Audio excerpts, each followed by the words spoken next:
All right, so you got the Dow Jones and you got the S&P. What's the difference?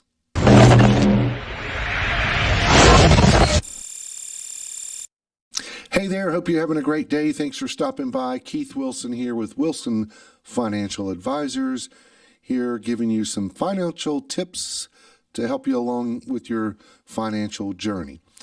I get this question a lot, which is, what is the difference between the Dow and the S&P? And if you're an investor, you no doubt have heard of the Dow Jones Index and the S&P 500 Index, right? And every night on various news outlets, there will be a market report of what the Dow did and the S&P 500 did, if it went up or went down. And these two indices are the most popular, and it's really somewhat a barometer of how well the overall market and the economy is progressing, right? So I want to break this down and let you know the difference between these two indices. But before we do that, please take some time, hit that subscribe button below, ring the bell, so you'll be notified for other videos like this. I'd really appreciate it. So we're going to start with the Dow Jones, okay? The Dow is more popular with individual investors to track the market performance, and it's comprised of 30 U.S. large company stocks. And the stocks that make up the Dow are picked by the editors of the Wall Street Journal.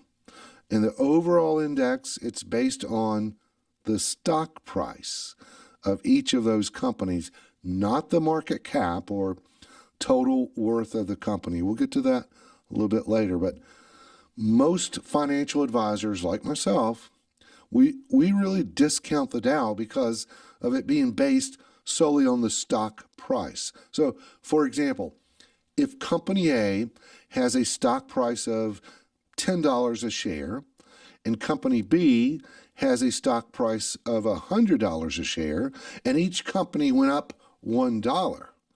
Well, Company A is now $11 a share, but it went up 10%. Company B is now at $101 a share, but it only went up 1%. So the Dow Index ignores the percentage of the gain and will weigh Company B more. In fact, 10 times more, because the share price is higher, even though Company A went up 10%.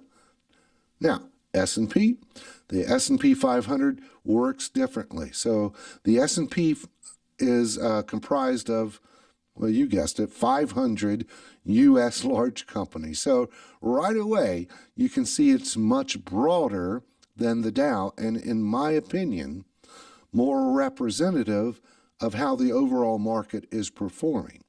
And the companies that make up the S&P 500, they're selected by a committee from Standard & Poor's. Now, how do they pick these companies? In order for a company to be selected, it must have a market cap, that's the worth, of $8.2 billion at least. It's got to be headquartered in the U.S. The value of its market cap trades annually.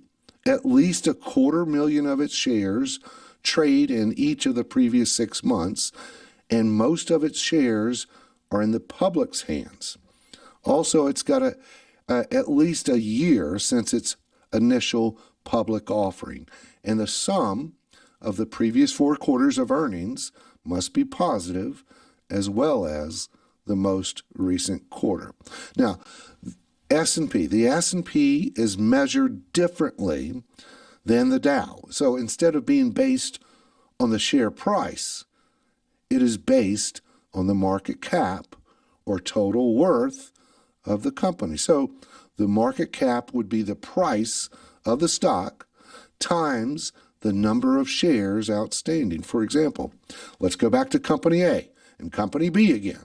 So Company A has a stock price of $10, but let's say it has 100,000 shares outstanding, making the market cap worth $1 million.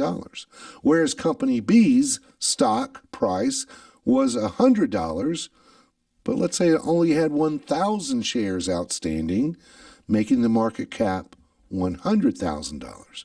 So with the S&P 500 index, they are more concerned with what the company is worth versus the stock price. So I look more at the S&P 500 as a gauge of the overall market for those reasons. It has a larger representation of the market, 500 companies versus 30, and because it's based on the market cap instead of the market price. So those are the essential differences between the S&P 500 and the Dow.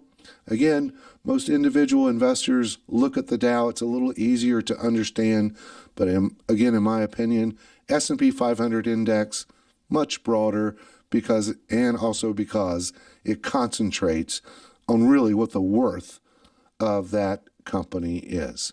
So there you have it, the difference between the S&P 500 and the Dow Jones. If you'd like to see more videos like this discussing your personal finance, be sure to hit that subscribe button below.